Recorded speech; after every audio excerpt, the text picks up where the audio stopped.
And as I'm sure so many of you have heard, we're going to talk today about our kids, our schools, our parents, our families, because it's official. The state of New York has cleared New York City public schools to start in September.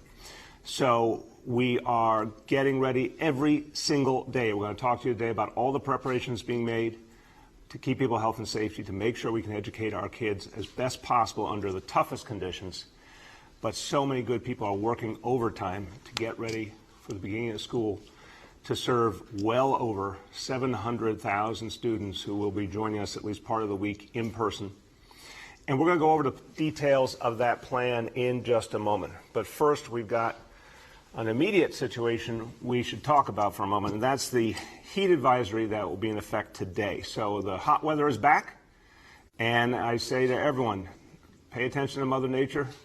Respect Mother Nature. Take these advisories seriously. So today we expect heat index values up to 97 degrees.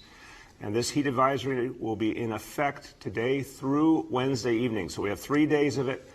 And the message, as always, stay safe, stay cool, take the steps to protect yourself, particularly if you are vulnerable. So city cooling centers will be open across all 5 boroughs starting at noon today. We will have cooling buses available to provide additional relief. We're going to make sure when people come to a cooling center that we deal with the other challenges we face. So there will be social distancing, there will be face coverings. Anyone who needs a place to get to that is cool today, tomorrow, Wednesday, you can go online, nyc.gov/chillout, or of course call 311. The Cool Streets Initiative will also be open today. And it's very important to know, great alternative for families and kids to get out there, no sprinklers, those other cooling options. And then lastly, as I say every time, New Yorkers are good, compassionate people. Look out for your neighbors. If there's someone in your building, if there's someone on your block you know is vulnerable, a senior or someone else who might need some extra help and checking in during the hot weather, please look out for them. Okay, now let's talk about schools. I have to tell you, I've said this for years, I feel it deep in my heart, not just as mayor, I feel it as a parent. First day of school is a magical day. And there's an incredible sense of renewal and energy and possibility each year as school begins again. It's literally maybe my favorite day of the year, but I think for a lot of kids, a lot of families, a lot of parents, it's an extraordinary day. This year is going to be different. We all know it. And I'm going to say it now, and I'll say it a lot of times in the coming months. We are up against a challenge, but it's not a challenge that's going to go on forever. At some point, likely in the course of this school year, there will be a vaccine. That vaccine will be administered to kids and families all over New York City, and then we can start getting back to something more normal. But for the foreseeable future, it's going to be a very different kind of school year. But it does not take away the excitement, the energy, the possibility, and the meaning for our kids. Our kids have been yearning to reconnect with school, with their friends, with so many teachers and other mentors they depend on.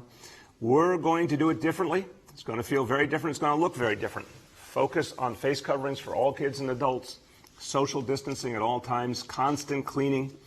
There's a lot of things that will change.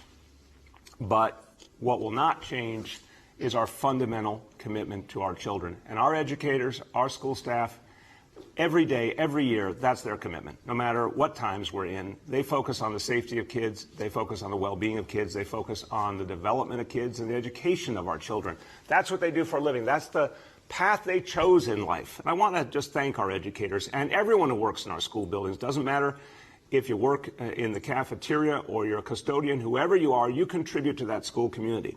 And you care about kids. People made the choice to go into that field because they believe in young people, they want to help them. And young people need those positive adult role models and that support, and they're finally going to get it again as school comes back. Now, you look around the country, you see a challenging situation. I am the first to acknowledge it, and if you look at what's happening in other places, it probably causes you a certain amount of concern and a certain amount of doubt. But we're not those other places. I feel for them. I hope and pray that their situation improves soon, but we're not those other places. New York City is different. Everyone around the country can see how different New York City is. In New York City, We have proven that we could beat back this disease now for fully 2 months, and we're going to keep doing it. In New York City, the virus rate has been under 3% for 2 months running, extraordinarily low. In New York City, over 700,000 kids are planning to come back as soon as school begins. We're different and we're ready. So we're the only major school district in America, the only major urban school district, planning for in-person classes this fall. And look, we've been very clear. We must do it safely. We can do it safely. We've set very stringent standards. We have to meet those standards. If at any point the situation changes, I'll be the first to say it. But so long as we can meet those standards, we're going to be ready to serve our kids in September. Now, I want to speak as a parent. I know for the entire time our kids were growing up, for Charlene and I, literally most important thing every single day was the health and safety of our kids. I know every parent is thinking that. As a parent, we're moving forward. I can tell you, I've given the order to move forward only if we can do it safely and effectively in a way that keeps our kids healthy. I know we can. I've seen the preparations. They are outstanding. And we are going to keep doing that work. We've got a whole month before school begins, and we are going to keep doing that work every single day. Now, we talked about a survey we did of parents weeks ago. And we said roughly 3/4 of our parents wanted their kids back in school. Well, now we gave parents a very specific opportunity to decide, did they want to opt out in the first instance and have their kids do remote? The facts now, based on the actual opportunity for parents to make a decision, came back almost exactly the same as our survey, striking consistency. And now we know 74% of our students planning to participate in in-person learning, blended learning, starting next month. A lot to do. I'm going to turn to the Chancellor with tremendous gratitude to him and his team. They have been working endlessly since March to get ready the schools in a way they know is safe. Everyone involved thinking about health and safety all the time. And we're asking them to do a massive logistical task. But every step along the way, people have said, we can do this. And with that great spirit, we're moving forward. So I want to thank you, Chancellor, and would welcome your update. Thank you, Mr. Mayor. So I know that every family wants the best for their child. They want their kids to be safe. They want them to be healthy. They want them to be happy. And they want their children to always be learning and growing and getting ready to take on the world. Our schools play such an important role in that, especially now when our children of our city have been through so much. For us, health and safety leads the way always, first and foremost. Our vision for the fall is a safe, strong, and supportive learning environment and an excellent education for every one of our students. Schools will be in session 5 days per week. Students will be learning 5 days per week, no matter where they are. We know a lot more now about how that's going to work because healthy and safe in-person learning means knowing how many people we need to plan for in buildings. We know that nearly 3/4 of our students, over 700,000, will begin the school year in a blended learning mode. This means that they'll learn in person in a school building part of the school week and continue learning remotely from home for the rest of the week. As the mayor indicated, as of now, 26% of our families will begin the year in fully remote learning mode. This is consistent with what families told us earlier in the year about their preferences. Additionally, we know that as of now, we can expect about 85% of our teacher workforce, or about 66,000 educators, to be teaching in a blended mode as well. About 15% of our teachers have requested a reasonable accommodation to work from home. Those who are granted that accommodation will exclusively teach remotely, but they will still be engaged and devoted as ever to educating the children of New York City, because that's who they are. These are educators who, in a matter of days, completely transformed teaching in the biggest school district in the country back in March. They have grit, they have compassion, and a dedication to their students that amazes me every single day. With all this information at hand, we continue to develop school-level plans for every public school in New York City, the nation's largest school system, and that is thanks to the tireless work of our principals. Each one of our principals is blazing an entirely new path for their schools, leading teams of fellow dedicated professionals hustling all summer to make sure that families are on track to get the information that they need. To all of our families and students and all of New Yorkers, I want to say thank you. It's been your hard work that has made it even possible for us to consider in-person learning. You continue to show what it means to persevere, to keep your eye on the prize, and serving the young people who not long from now will be the ones that will be leading our city. Mr. Mayor? Thank you so much, Chancellor. So much work going into getting ready for next month. And what I have seen day in and day out is an extraordinary team at the Department of Education. These are folks who have devoted their whole lives to kids. And today we're going to introduce a newly christened member of the team in a new role, but he is not new to the DOE in any way, shape, or form. In fact, started out from the very beginning of his education as a kindergartner at PS 31 in the South Bronx, has worked his way up over 37 years in the Department of Education. So talk about a homegrown talent. My pleasure to introduce our new first Deputy Chancellor, Donald Conyers. Welcome and congratulations, Donald. Thank you so much, Mr. Mayor. It's an honor to be here this morning. When I began my experience in New York City Public Schools in 1968 as a kindergartner at Public School 31, I could not know that I would be 52 years later having the opportunity to serve all of the schools as First Deputy Chancellor.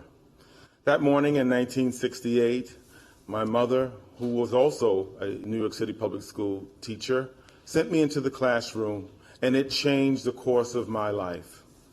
By the time I graduated from Beach Channel High School in the Rockaways in 1979, public school had already shaped who I am, both in my experiences as a student and in the powerful form of my mother. I'm a mama's boy and always have been. My story is emblematic of what public schools can provide for children. Opportunity, pure and simple. It has been a change factor for me and my entire family.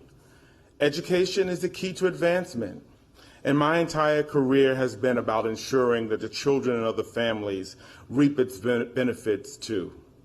I left the Department of Education for 4 years to go to college, and returned in 1983 and began my service to the system that has served me so very well. My career, as the mayor indicated, 37 years so far, began as a special education teacher in Midwood, Brooklyn. Then it was back to the Bronx as an assistant principal and a principal, and then a superintendent, all before coming to Central and toting that wealth of experience with me, all tied to learning, leadership, and achievement. The First Deputy Chancellor's job is to execute the Chancellor's vision and to help make our schools the best that they can be. The job is to be the connective tissue that links every school to the things that they need, from our superintendents, executive superintendents, and central offices. My job is to guide, challenge, and support our principals and schools just as I was challenged, guided, and supported. I'm still in touch with my elementary school principal, Carol Russo, and my 10th grade geometry teacher, Donna Davis. I talked to my mother, affectionately known as Molly, who's now retired for more than 30 years as an educator. I talk to her every week. Through them, I learned that you can believe in people to make everything better. That is why I'm here for our children today, and I thank you again, Mr. Mayor, for the opportunity. Thank you so much, Donald. Congratulations. And I want to give a shout out to your mom. Mom, you done good with Donald, and also your teachers way back when, who you're still in touch with. I love that story. And this is what New York City Public Schools are all about, that sense of connection that people feel, that sense of every kid being special and every kid being precious. That's what we're going to start again with a lot of energy and passion next month. So thank you and congratulations. And now let me turn to a very different topic, but also right in the front of our minds, because as much as every New Yorker absolutely should feel proud of our response to the coronavirus and the fact that this city has led the way in the nation in coming back, We have so often been on our own, and we should not be happy about that, and I know no one is. Why has New York City had to so often fight it alone, go it alone? Because our federal government hasn't been there. Federal government hasn't been there from the very beginning. And now, as we are facing these huge challenges, huge economic problems, budget problems, once again, federal government is failing to get the job done. So while the stimulus talks are stalled in Washington, we are going to keep going. And we're going to turn to our colleagues in Albany and talk about the things that will help New York City to move forward. Keep the services for people all over the city that we depend on. Every New Yorker depends on the city government to serve them every single day. We got to keep that going. We got to keep our public employees on their jobs. And to do that, we need the state of New York to help us with a long-term borrowing plan, a fiscally responsible, smart plan that will help us bridge this moment in history. By the way, it happened before, right after 9/11. The state legislature urgently, immediately gave New York City that borrowing authority so New York City could keep moving forward, and that's exactly what happened. In fact, the city came back stronger than ever. That is what is going to happen again in the coming years if we get that help and support. So again, let's work together to bridge this moment in time and come back stronger. Talk about our daily indicators now. Number one, daily number of people admitted to hospitals for suspected COVID-19. That threshold is 200 patients, and today's report, 53. Number two, daily number of people in health and hospitals, ICUs, threshold 375, today 285. And number three, percentage of people testing positive citywide for COVID-19, threshold 15%, today's report, excellent 1%. Once again, New Yorkers keep showing toughness and resolve to beat back this disease.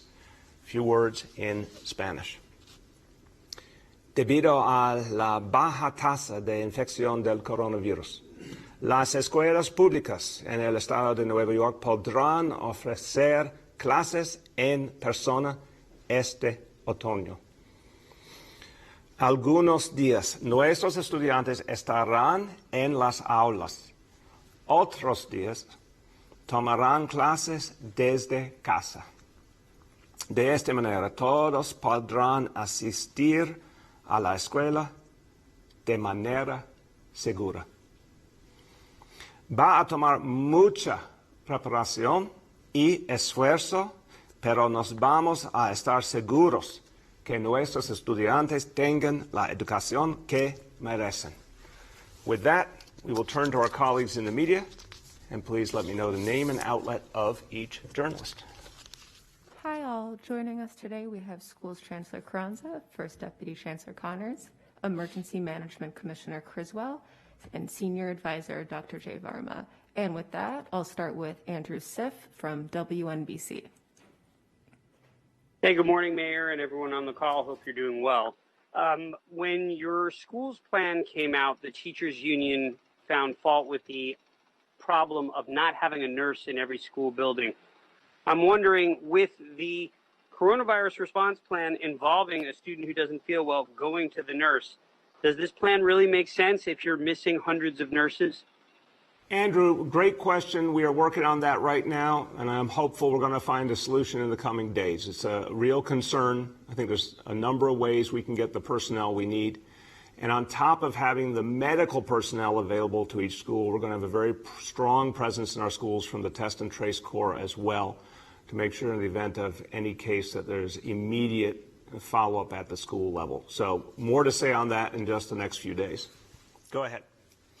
My second question, and maybe the Chancellor can weigh in on this timetable, you've got 700,000 kids now who have indicated a willingness to attend in class, but if you talk to many of those families, they'll say, with a giant asterisk, I don't even know what the schedule is. I don't know how many days my kid will be there. I don't know how many cohorts there are.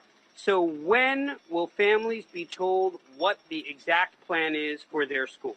I'll start and turn to the Chancellor because as a parent myself, I've had this conversation with the Chancellor and his team many times and said parents need to know. So starting next Monday, the 17th, you'll start to get those announcements going out to schools. Many families and kids will have those announcements next week. The remaining will have them the week after. Chancellor, you want to add? Just very briefly, so typically in a typical normal school year, those schedules go out in the weeks before the start of the school year. Obviously, this isn't a typical school year. Just keep in mind that just this Friday was the window for requesting accommodations for staff. That's new information now that principals have to program their buildings.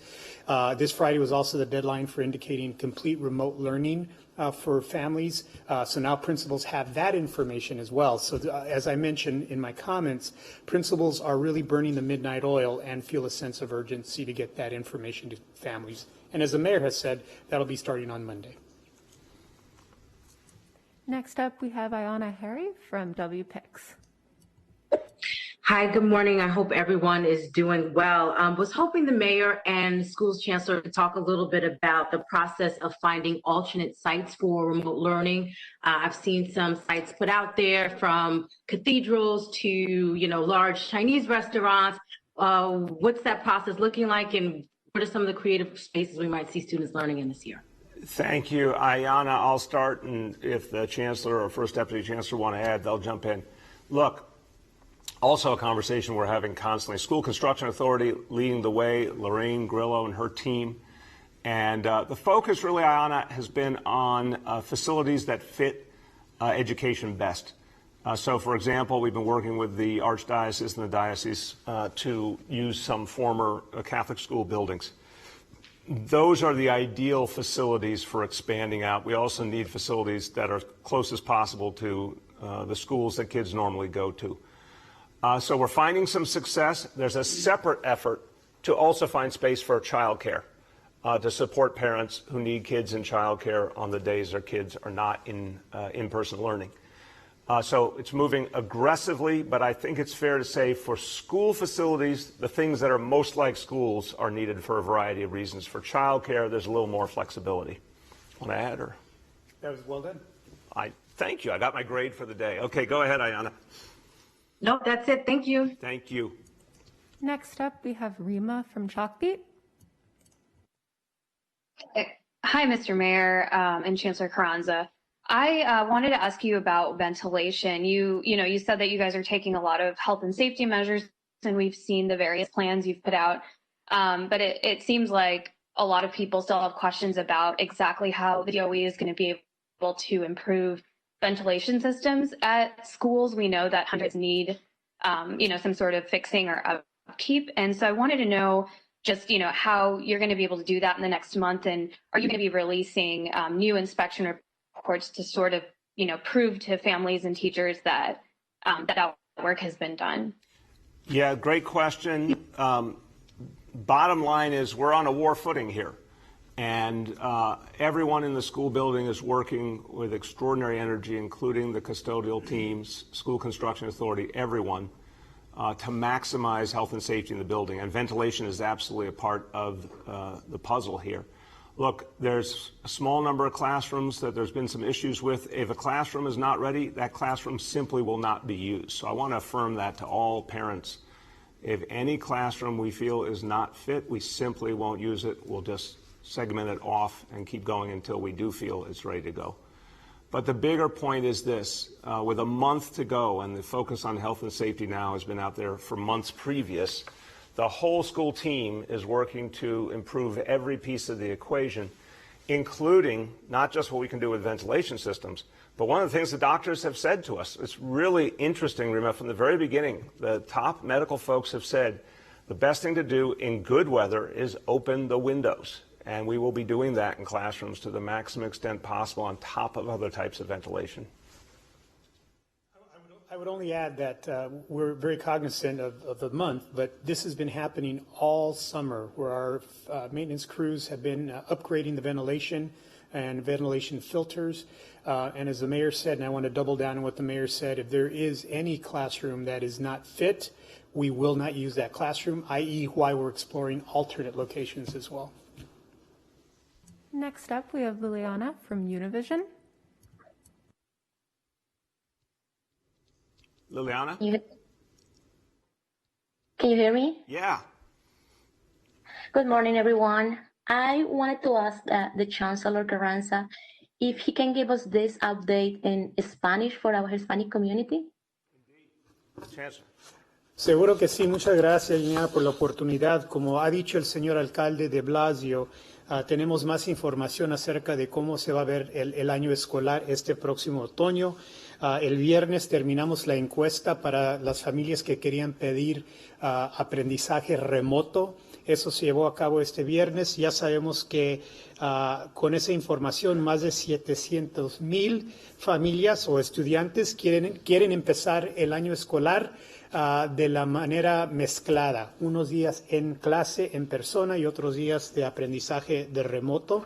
También tenemos el 26% de nuestras familias que han indicado que quieren empezar solamente de modo de aprendizaje remoto este otoño. Entonces, son cifras que son importantes para la planificación, para los horarios, para todo lo que tiene que ver con abrir las escuelas. También es importante reconocer que 85% de nuestros maestros van a estar listos para el aprendizaje en persona este otoño también. Entonces, mucha información que se llevó a cabo este viernes que ya tienen nuestros directores de las escuelas y están planificando sus horarios. Liliana, you have a follow-up?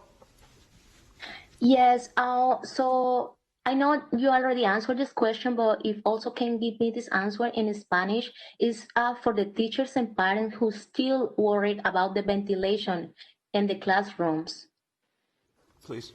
Sí, tratando con la ventilación de cada aula, estamos, como ha dicho nuestro alcalde, de una manera de guerra.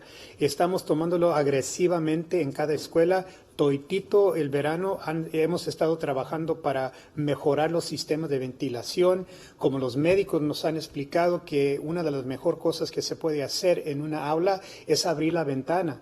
Entonces, estamos verificando que las ventanas sí operan, que están disponibles para ser abiertas.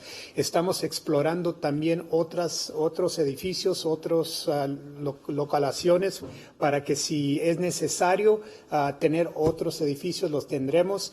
También, como ha dicho el señor alcalde, y yo lo quiero repetir, si una aula no tiene la ventilación apropiada, no la vamos a usar.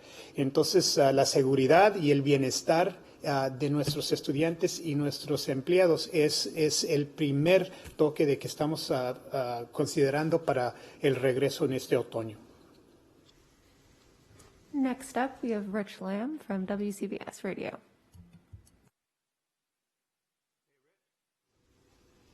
Rich Lamb, you out there? One moment, please. We're experiencing technical difficulties. We lost Rich Lamb. All right, we'll come back to Rich. Yes? Next up is Shant from the Daily News. Sean? Yeah, good morning, everyone. Wanted to follow up on the ventilator issue, just because it seems like something that could either put parents' mind at ease or raise some serious concerns. I mean, my colleague over the weekend did an analysis finding about 650 out of 1,500 buildings surveyed by city inspectors last year had at least one deficiency in their exhaust fans. Can you put a number on how many fans or how many buildings will have their fans fully fixed by the start of the fall semester? And I guess I want to, the corollary to that is, if it's not 100% fixed, how can you say that we're different and we're ready? Thanks. Thanks, Sean. Appreciate the question. And look, let me use the parallel issues were raised about some classrooms where there are issues that had to be addressed. Another piece of the equation, and that's been out there recently, there was a few hundred classrooms against a grand total of 58,000. So I think we have definite issues, as always. It's a huge, huge system, 1,800 schools. There's always things to fix. But from what I have seen with the issues we face, they are, thank God, isolated. If there are specific exhaust fans that need to be fixed, that's going to be a high priority. We have a month before school opens. Everyone's focused on health and safety. But I think the point from your question and Rima's question previously is we need to show the public constantly that progress and those numbers, and we will do that. So, I mean, I guess to be clear, should people take it to mean that 100% of schools will have their ventilation systems fixed by the start of the fall semester? If you could clarify that. And yeah, I'd love to hear from Dr. Varma on this issue. what is the role of ventilation and clean air in indoor schooling? I'll start and turn to Dr. Varma. So, Sean, here's how it goes. We have to believe, first of all, that the whole school system is ready to go. And that's why we set this very rigorous standard of a 3% infection rate. So we're setting a high bar, on top of which we are demanding that every school do social distancing, face coverings, constant hand washing, get the ventilation systems moving, get the windows open. It's an endless series of steps to protect. Any specific classroom that we do not feel is ready by the opening day of school will not be opened up. If there's a bigger problem in a school, we will make that adjustment as well. But because everyone is focused on health and safety and getting ready, and I emphasize a month is a long time, particularly when in some cases you have teams working around the clock, we're going to, I believe, have every school ready. There may be some classrooms or some specific parts within a building that still need some work, but overall, I think we're going to be ready. But we should be transparent about that. I think it's helpful to be transparent about that. As I turn to Dr. Varma, I would only say one of the things I've learned from Dr. Varma with great appreciation is this notion of layering all sorts of approaches to protect our kids. And Dr. Varma is a parent too. We've talked about it from a parental perspective, how you want everything firing on its cylinders, again, whether it's hand washing, face coverings, distancing, open windows. You want it all, which puts us in effectively 180 degrees different from where we were when this crisis began, when it suddenly burst upon us and we couldn't put any of those methodologies in place. This is an entirely different reality than what we had back in March. Go ahead, Dr. Varma. Great. Thank you for the question. I think that as the mayor has highlighted, we have to first start with the most important question. We should only open the schools if we have this epidemic controlled in the community.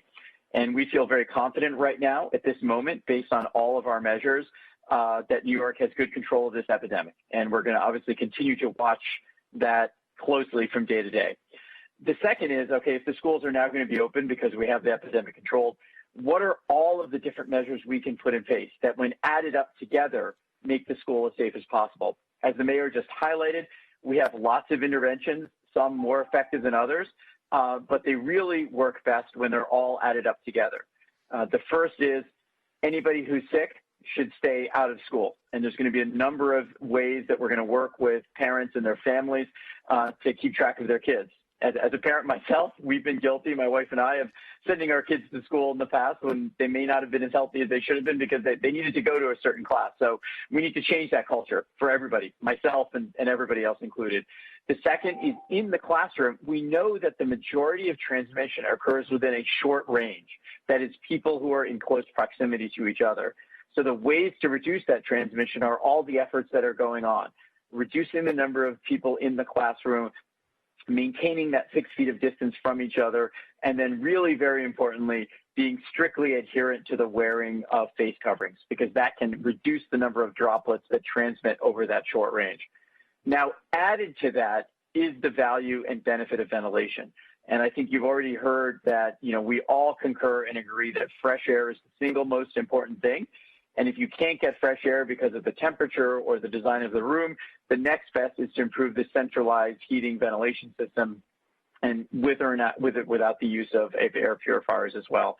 So I think all of these measures have to be added on top of each other, and I don't think there should be unnecessary fear about ventilation, not being adequate, because I think all of these things have to be in place together, and ventilation is one piece, an important piece, but really not the only piece.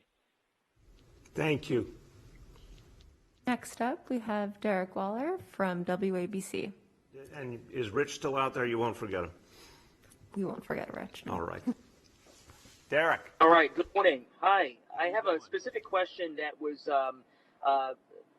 sent to me from a teacher who wanted to remain anonymous. But basically, one of the issues, he says, is that the learning system that's being used on these tablets, he says, is problematic. And he says, I'll read it verbatim, he says, the iLearn and Edmonton systems the DOE is making everyone use are complicated. They're not even an app for them. So the kids who have only a phone or a tablet are forced to do their work using the web browser on the phone or iPad. So could we talk about that concern that perhaps the technology is complicated to use? I'm going to start as the layman and then let the two educators jump in. Look, we have all been trying to make the most of remote learning. But Derek, I'm going to say this as a layman and a parent. I don't know anyone who thinks remote learning is as good as in-person learning. And that's before you even talk about the fact that different kids have access to different levels of technology. No matter how much we're trying to get the best available technology in the hands of every child, there's still a huge digital divide. And it hurts kids who either they don't have the right devices or they have the right devices but they're not 100% sure how to use them, or some parents can help, some can't help.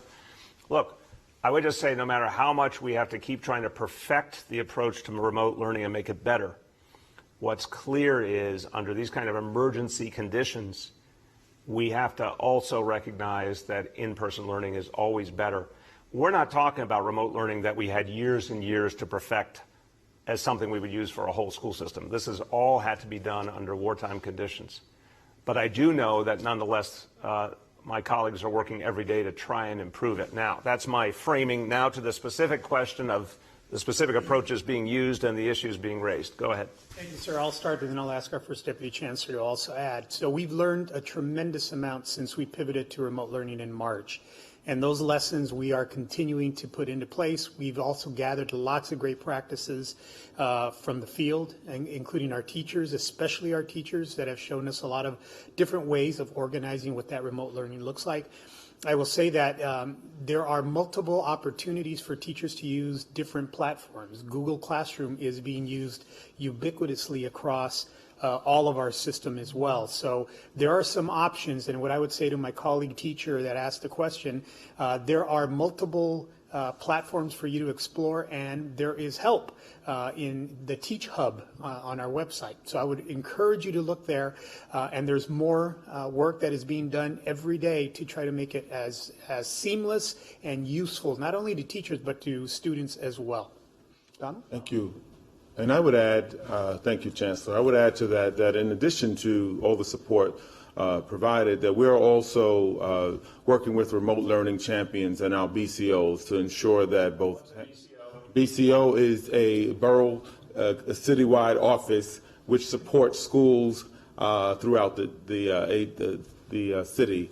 These BCOs, thank you, Mayor. These BCOs have remote learning champions that we're going to be dispatching, so that if a school has an issue, such as the one described, we will be able to tap in with the school and provide support. And as the Chancellor indicated, there are various platforms that are being used ubiquitously presently. Thank you. And then I just want to ask one more question about the budget, because I know that obviously you had to make hard choices with the budget this year. The person said that they cut summer school hours by more than half due to budgeting. Is that true? And then teachers were dismissed because of budgeting as well. Is that? Can you talk about if that's accurate, and if the budget is going to impact staffing levels in the upcoming school year? Derek, it's a real important question. Let me start and turn to the Chancellor. Look, no, we clearly said from the beginning, no matter how tough the budget situation has been, we've tried to keep our city workforce intact to deal with all the challenges and help keep this city moving forward. And one of the things I've said about the stimulus all along, if New York City and cities all over the country don't have their workforce, it's not going to allow us to restart. We need our workforce to provide the services that people depend on. That's the foundation of restarting your economy. But no, we have obviously kept our teachers and educators in place. Summer school was very different this year. Obviously, it couldn't be in person. It was a very, very different approach. But our goal here is to keep all our city employees in place, but we have a very tough deadline coming up on October 1st, and we either need help from Washington or Albany to avert having to lay off any of our teachers or other employees. Go ahead, Richard. Mr. Mayor, so I just want to emphasize what you've said about the austere budget environment that we as a city and a state are facing. And it has an impact on every operation of the city, including the school system. However, it sounds like the question is more towards staffing levels for summer school, and this is not uncommon. There is a projected need for how many teachers you'll need based on how many students will be taking summer school. And then as that becomes a reality, in other words, as summer school starts, sometimes you're right on the money, sometimes there's not as many students that choose to take summer school as had indicated. So then you cut back on how many folks are actually teaching in summer school. It sounds like it's much more of that readjustment based on the actual numbers, but there were no layoffs, no one was dismissed. It's just the reconfiguration that happens when you're doing a summer school program. Next up, we're coming back to Rich Lamb from WCBS. Testing. Do you have me? There you go, Rich. Twice is a charm. All right. I think my mic was on, but whatever. So here's a question. I'm pulling out to 30,000 feet here from the specific questions. So, with all the moving parts of this hybrid school year, the blended learning, in-person, remote, one-way hallways, all the health items that you've talked about, is it reasonable to expect the first day or the first week will be kind of a scene of confusion in the schools? That's a very important question, Rich. I think it's important to get our expectations right. And when we've had our ongoing conversations with the unions representing educators and the unions representing staff, everyone is concerned that they want to provide the very best experience for kids, but they know we're doing it under very adverse circumstances. So I want to level set here. Will it be the same as the opening day of school has been in recent years? No, of course not. I want to give everyone credit. The chancellor, the first deputy chancellor, everyone in our school system. In recent years, opening day of school went very, very smoothly. But now, Rich, we're going to be doing something for the first time on a vast scale. So the first days, the first weeks are going to take getting used to, are going to take adjustments. Look, a lot of work is being done to get it right, to communicate with parents and kids, to make it as smooth as possible. And obviously, there will be a lot fewer kids in each building, and that in some ways will make it simpler. But everyone will be dealing with a new system. So I think it's going to take a certain number of weeks to really get it to move smoothly. Chancellor? Mr. Mayor, thank you. So, Rich, I'd like to appeal directly to our families. It is going to be more critical than ever that we work very closely together to prepare students for what the first day, the first week, first couple of weeks are going to look like in school. And what you can do specifically is to start talking now to your children, especially your younger children, about why it's important to wear a mask, why it's not only a service to themselves but to others to wear a mask. It's an act of friendship. It's an act of love. For our older students to start inculcating in them the fact that this is not going to look the same as it was before. Lunch is not going to look the same. There are going to be one-way hallways where you'll walk in one way. You must social distance as you're entering and coming to school, and why that's important. All of those things that parents can do at home to start preparing students for what this very different school year will look like will be an incredibly powerful message and partnership as we really launch into this very different new school year in the fall. Did you have a follow? It's not really a follow, but just an additional question. Is there what kind of plans are there for outdoor use? Tents and that sort of thing. I mean, you hear about it in maybe milder climates. But is there also any plan to use trailers? I mean, obviously you've got a space problem here. Yeah, I'll start and turn to my colleagues. Rich, we want to make maximum use of the outdoors in any way we can. So every school has been encouraged to make their own choices. The school leadership knows their school best to determine how and when they can do it. Trailers might help in some situations. I think there's a lot of cases where that's not a solution just because of availability of space or availability of trailers. Again, we're looking for every space nearby that might work, like those former Catholic school buildings. But the bottom line is, we're going to get our hands on everything we can get our hands on the next month, and then we still have time even after that to keep adding capacity.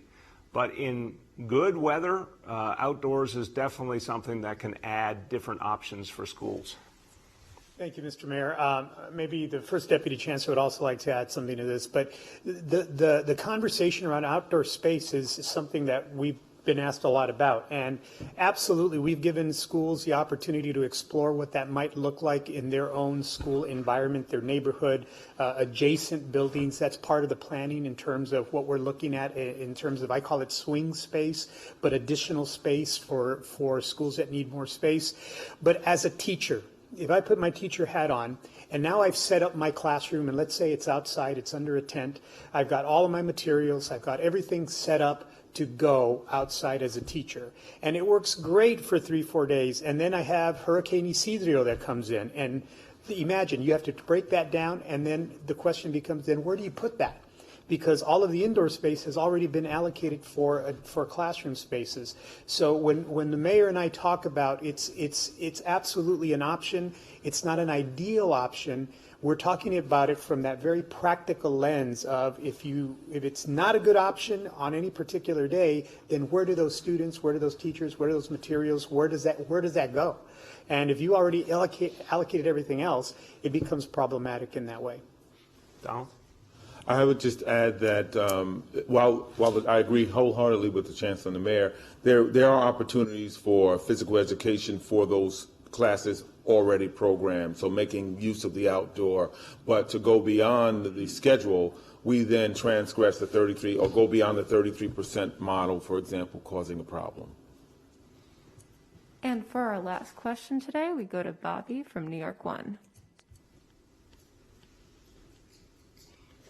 Hi, guys. I wanted to ask a question about preschool.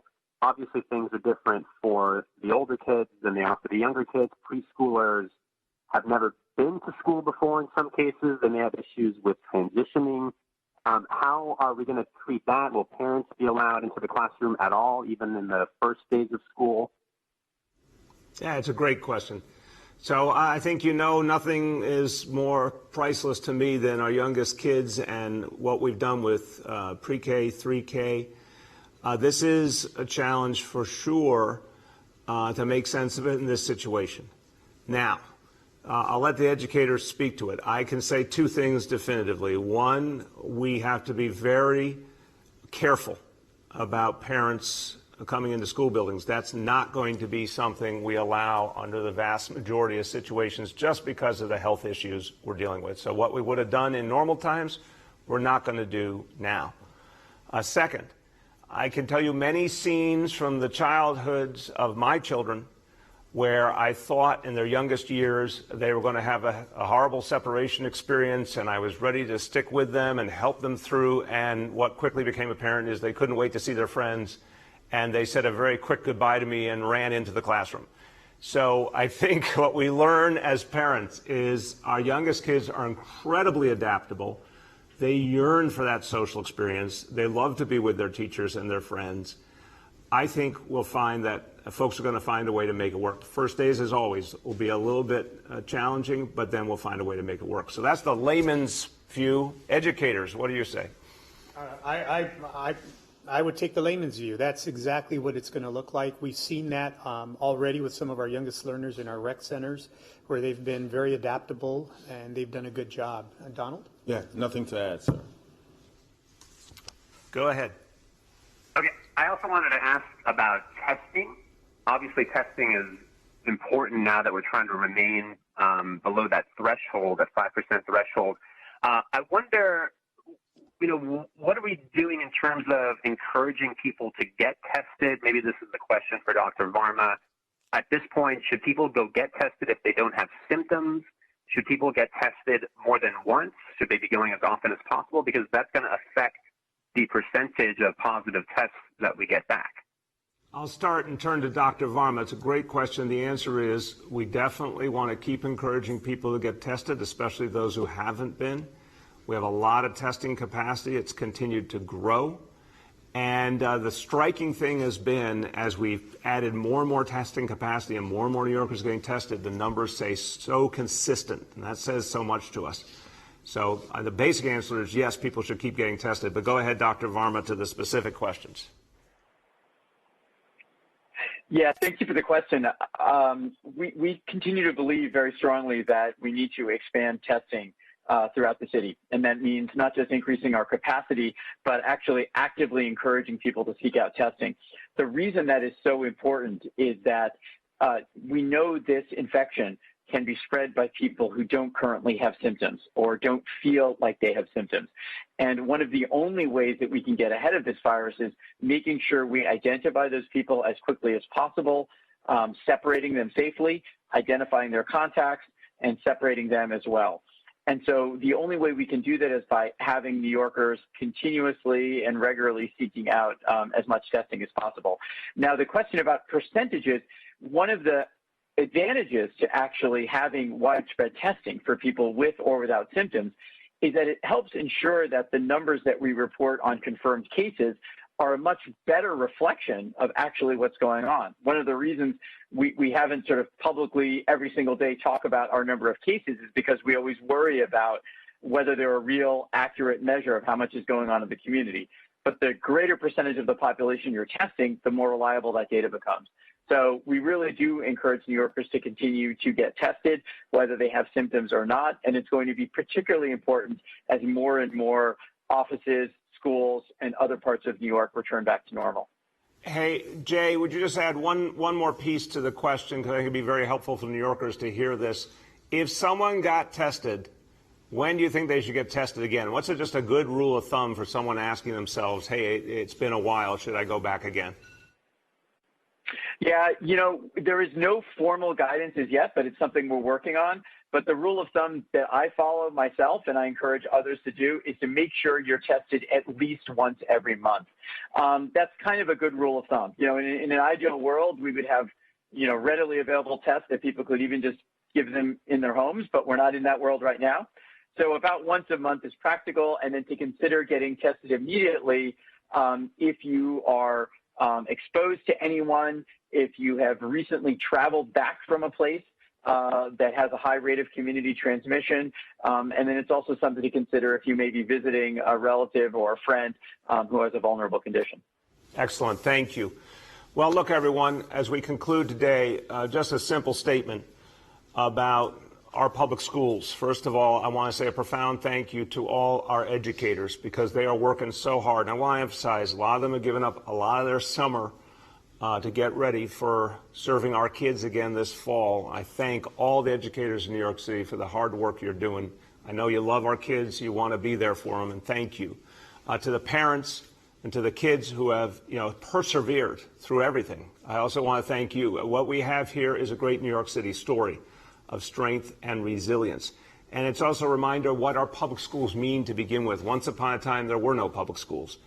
And then the idea began to take root, and the idea was an egalitarian one. It was about everyone having opportunity. It was about every child, regardless of income, getting an education, every child being able to fulfill their potential. The more the idea of public education grew, the more it became the foundation of democracy. And in this city, I'm proud that we've been able to take it even farther, creating a whole new grade with pre-K for all, and now going even farther with 3K, all for free, helping more and more kids to actually get that strong foundation. We're not going to stop no matter what's thrown at us, but we are going to make sure it's safe. That will be the number one consideration.